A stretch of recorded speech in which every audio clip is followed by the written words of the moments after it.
নমস্কার সুপ্রিয় দর্শক শ্রোতা, সকলকেই স্বাগত হিন্দু লাইফস ম্যাটার ইউটিউব চ্যানেলে। দর্শক, পশ্চিমবঙ্গের রাজনীতিতে একটা অদ্ভুত দৃশ্য দেখা যাচ্ছে। সেটা হলো, যেই দলটা ৩৪ বছর রাজত্ব করেছে, যারা নিজেদের একসময় বুদ্ধিজীবী রাজনীতির একমাত্র প্রতিনিধি ভাবত, সেই বামপন্থীরা আজকে এমন এক জায়গায় দাঁড়িয়েছে যেখানে তারা বিজেপির ব্যর্থতা কামনা করেই মানসিক শান্তি খুঁজতেছে।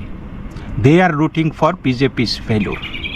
ভাবতে পারেন, সরকার একটা ক্ষমতায় এসেছে, ভদ্রলোকরা কী করে? প্রথমেই বলে যে যারা ক্ষমতায় এসেছে তাদের প্রতি আমাদের শুভেচ্ছা থাকলো, আমরা চাই যে বিগত সরকারগুলি যেগুলি করতে পারেনি তারা সেগুলি করবে, জন আকাঙ্ক্ষা পূরণ করবে। কিন্তু সেটা না বলে তারা বিজেপির ফেইলুরের জন্য রুটিং করতেছে, যে বিজেপি যাতে ব্যর্থ হয়। অথচ তাদের জন্য আমি বলবো যে প্রশ্নটা হওয়া উচিত ছিল যে আমরা কেন হারিয়ে গেলাম, আমাদের কেন মানুষ প্রত্যাখ্যান করেছে, কেন আমাদের থেকে বাংলার মানুষ মুখ ঘুরিয়ে নিয়েছে। সেটা না করে তারা তৃণমূল নিয়েও খুশি, অথচ তৃণমূল যা করেছে এবং কমপ্লিট রিপুডিয়েশন হয়েছে এই গত নির্বাচনে। জনগণ তৃণমূলকে যেইভাবে প্রত্যাখ্যান করেছে, সিপিএম সেই তৃণমূলকে আঁকড়ে ধরে থাকতে চাইছে, যেটা অতীতেও তারা করেছে। অতীতেও যে এই এনিবডি বাট বিজেপি, ভোট দাও, যখন সময় এসেছে ভোটের আগের দিন বা কয়েকদিন আগে থেকেই বলা শুরু করতো, anybody, no vote for BJP, anybody but BJP, এই ধরনের কথাবার্তা তারা বলতো। এবং তাতে বেসিকলি তারা তৃণমূলের একটা শিখণ্ডী হয়েই কাজ করত। যাই হোক, সম্প্রতি সোশ্যাল মিডিয়াতে কিছু বক্তব্য চোখে পড়েছে। সিপিএমের যুবনেত্রী মীনাক্ষী মুখার্জি তিনি বলেছেন যে যারা ক্ষমতায় আসছে তারা আরও বিপজ্জনক, অর্থাৎ তৃণমূলের চাইতে বিজেপি আরও বেশি বিপজ্জনক। সৌরভ পালোধি বলেছেন মতাদর্শভিত্তিক বিরোধিতা অবশ্যই হবে। হয়েছে যে গুড, আমি বলবো যে অন্তত এই জায়গাটাই ঠিক আছে যে আপনার আইডিওলজিক্যাল ব্যাটেল আপনি করেন, কিন্তু রুটিং for failure is not a ideology, এটা হওয়া উচিত না কারোর জন্যই। তো এদিকে দীপশিতা ধর বলেছেন যে 5 বছর পর বাংলার মানুষ বুঝতে পারবে এই পরিবর্তন তারা আসলে চায়নি। তো এই কথাগুলি শুনে একটা জিনিস স্পষ্ট বোঝা যায় যে এখনও সেই জমিদারি মনোভাব বা মানসিকতা তাদের রয়ে গেছে। এখনও মনে করছে তারা যে জনগণ বুঝে নাই, আমরাই বুঝি, আমরাই সব জানতা, আমরা যা ভাবি সেইটাই সর্বসত্য। চিন্তা করছেন? কিন্তু কোনো দল জনগণকে ছোট করে কি ক্ষমতায় থাকতে পারে বা রাজনীতিতেও টিকে থাকতে পারে? মীনাক্ষীর বক্তব্যটাই ধরুন, তিনি বলেছেন যারা ক্ষমতায় আসছে তারা আরও বিপজ্জনক। প্রশ্ন হচ্ছে, বাংলার মানুষ কি সেটা বুঝে ভোট দেয় নাই? মানুষ কি না বুঝে সিদ্ধান্ত নিয়েছে?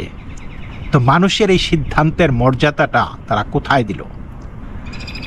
চিন্তা করতে পারছেন যে মানুষের যে তোমরা যেটা করেছো ভুল করেছো, আমরা সঠিক প্রমাণিত হব, মানুষকে এইটাই ভাবে তারা। গণতন্ত্রে মানুষ পারফেক্ট অপশন খুঁজে না, মানুষ দেখে কারা অন্তত কাজ করবে, কারা প্রশাসনিক আর্জেন্সি দেখাবে, কারা করাপশন ট্যাকেল করবে, কারা ল অ্যান্ড অর্ডার ফিরিয়ে আনবে, তাদের জীবনে স্বস্তি দেবে। অন্তত তুলনামূলক যাদেরকে ভালো মনে করে কিন্তু তাদেরকেই তারা ভোট দেয়, তাই না? এবং বিজেপি আপনারা দেখেছেন বিভিন্ন বক্তব্যে কিন্তু তারা জনগণকে গণদেবতা বলে সম্বোধন করেছেন, যে গণদেবতা যা চাইবে সেটাই হবে। তো সিপিএম গণদেবতার উপর কোনো ভরসা নাই, অবশ্য তারা তো দেবতায় বিশ্বাস করে না। আর তৃণমূল তো নিজেরাই দেবতা, দৈত্য সেজেছিল, যে জনগণের ভোট আবার কি, আমরা যা বলবো, আমরা যেখানে ফেলবো সেইটাই পাশকে ফেল বানাবো, ফেলকে পাশ বানাবো, এবং সেটা হয়ে এসেছিল। কিন্তু এইবার সেটা করতে পারেনি, সেই জন্যই তারা হেরে গেছে বেসিকলি। আজকে বাংলার বহু মানুষ মনে করছে দীর্ঘদিনের দুর্নীতি, কাটমানি, সিন্ডিকেট, রাজনৈতিক হিংসা এবং প্রশাসনিক পক্ষপাতের পরে একটা বড় পরিবর্তন দরকার ছিল। সেই জায়গায় বিজেপি একটি শক্তিশালী অল্টারনেটিভ হিসাবে উঠে এসেছে, এবং এই অল্টারনেটিভটা দীর্ঘদিন ধরেই বাঙালি জনগোষ্ঠীর মনমানসে ছিল এবং বিজেপিকে তারা বিপুল ভোটে জিতিয়ে এনেছে। আপনি আইডিওলজিক্যাল রিজেক্টমেন্ট করতেই পারেন যে বিজেপির নীতি, তৃণমূলের নীতি বা আদর্শ যদি কিছু থাকে বা বামপন্থাদের নীতি, এগুলো এক হবে না, এটা স্বাভাবিক। কিন্তু সবারই একটা উদ্দেশ্য থাকতে হবে, জনগণকে ভালো করা এবং জনগণের রায়কে সম্মান জানানো। যে জনগণ একটা রায় দিল, সেটাকে মেনে না নিয়ে আপনি বলছেন যে মানুষ বুঝতে পারেনি, এটা তো মানুষের প্রতি অশ্রদ্ধা। আপনি যাদেরকে নিয়ে রাজনীতি করবেন তাদেরকেই যদি শ্রদ্ধা করেন, তাহলে আপনি এই রাজনীতিটা কারে নিয়ে করবেন বা কীভাবেই করবেন? আপনারা দেখেছেন যে একটা দল 2021 সালের নির্বাচনে শূন্য, তারপর 2026 মাত্র একটা আসন পেয়েছে, তাও মূলত মুসলিম ভোট ভাগাভাগি হওয়ার কারণে। তাদের প্রথম কাজ হওয়া উচিত আত্মসমালোচনা, তাই না? কিন্তু বামপন্থার একটা বড় সমস্যা হলো তারা নিজেদের ভুল স্বীকার করতে চায় না বা স্বীকার করতে শেখেনি। এটা কোথাও না পৃথিবীর। বামপন্থীরা কিন্তু ধ্বংস হয়ে যাচ্ছে সারা বিশ্বে, কিন্তু তার থেকেও তারা শিক্ষা নিচ্ছে না। তারা এই যে আতেল আতেল ভাব, বুদ্ধিজীবী ভিত্তিক ভাব, তারা সব জানতা এরকম ভাব করে জনগণ তাদেরকে ছেড়ে যাচ্ছে। এই কয়েক বছরে বাংলায় অনেক স্মার্ট, শিক্ষিত, আর্টিকুলেট তরুণ বাম নেতাকে আমরা দেখেছি। তো তারা হয়তো এই রকম যেই বিশেষণগুলি আমি বললাম, এটার সত্যি কি তারা প্রাপ্য? মীনাক্ষী, দীপশিতা, সৌরভ এরা নিঃসন্দেহে পরিশ্রমী এবং ব্যক্তিগতভাবে সৎ ভাবমূর্তি তৈরি করেছেন, কিন্তু প্রশ্ন হচ্ছে ভোট বাক্সে তার প্রতিফলন নেই কেন? কারণ মানুষ শুধু ভালো মানুষ খোঁজে না, মানুষ ভিশন খোঁজে, মানুষ ডেভেলপমেন্টের একটা রোডম্যাপ চায়, মানুষ জানতে চায় আপনারা বাংলাকে কোথায় নিয়ে যেতে চান, এবং তারা বাংলাকে যেই জায়গায় নিয়ে যেতে চান সেইখানে হিন্দুদের অস্তিত্ব বিলীন হয়ে যাবে, এটা মানে এটা তো অবিশ্বাস করার কিছু নাই, তাই না? তো আপনি কি জেনে শুনে বিষ পান করবেন? সিপিআইএম বাঙালি হিন্দুদের জন্য একটা এখন বিষ আমি বলবো।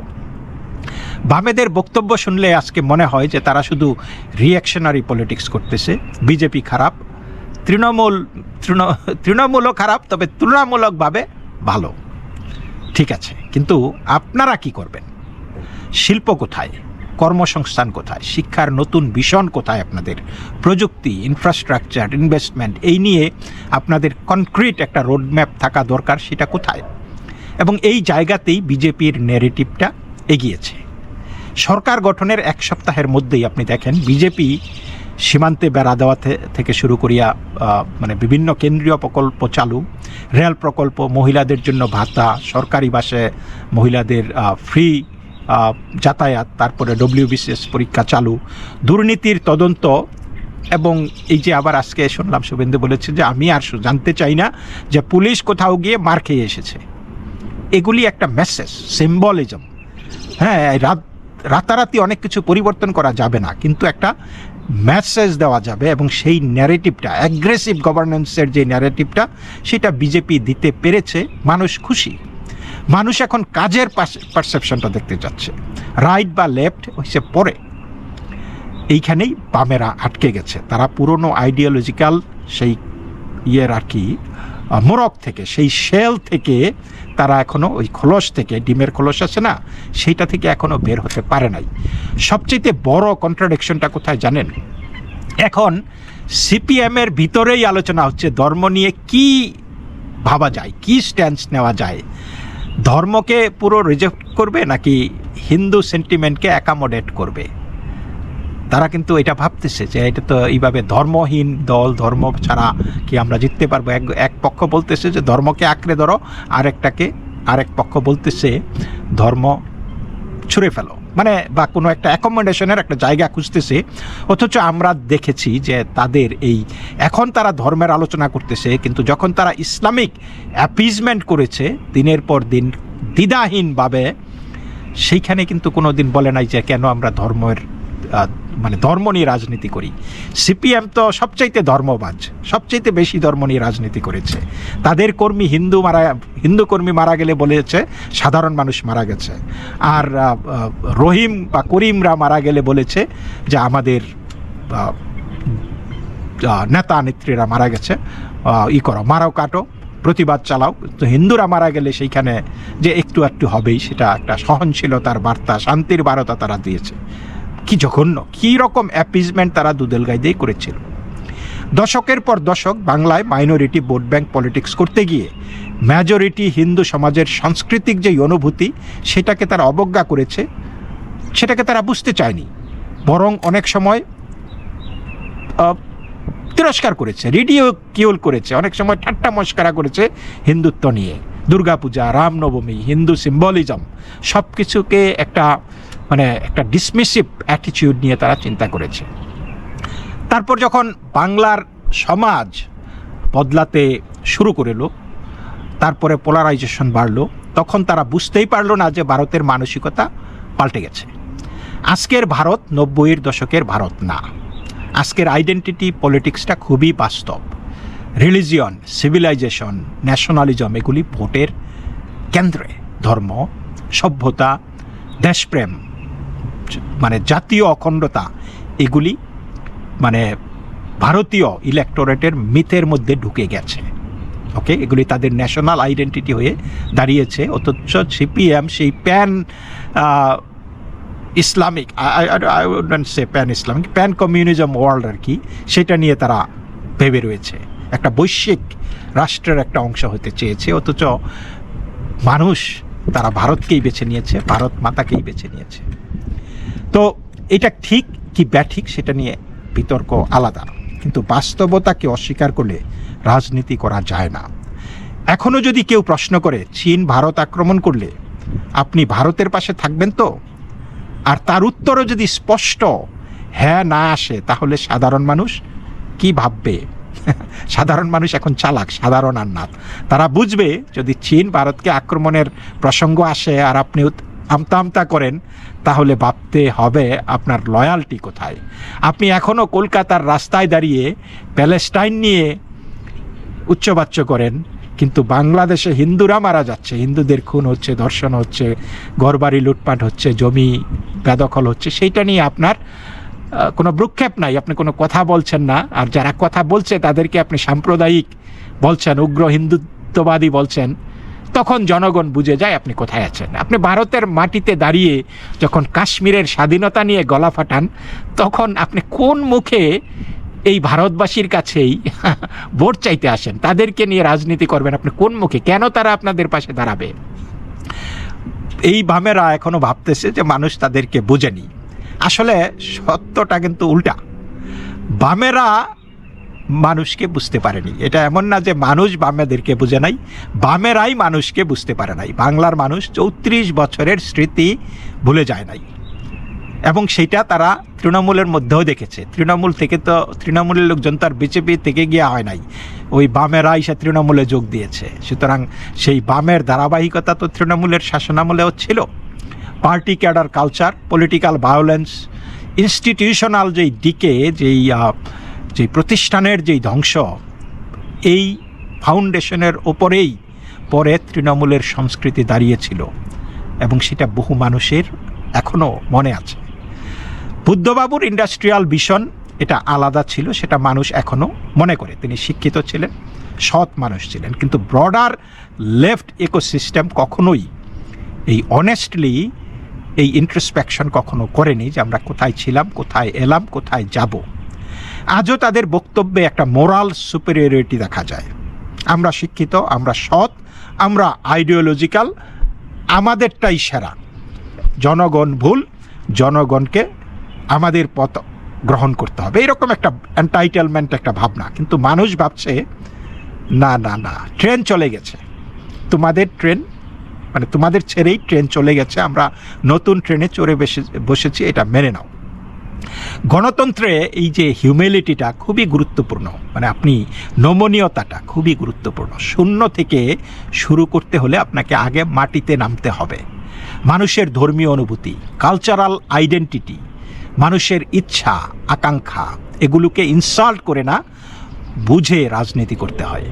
আমি ব্যক্তিগতভাবে মনে করি গণতন্ত্রের লেফট এবং রাইট দুইটাই দরকার। একটা ভাইব্রেন্ট বিরোধী দল থাকতে হয়, এটা ব্যালেন্স এর জন্য প্রয়োজন।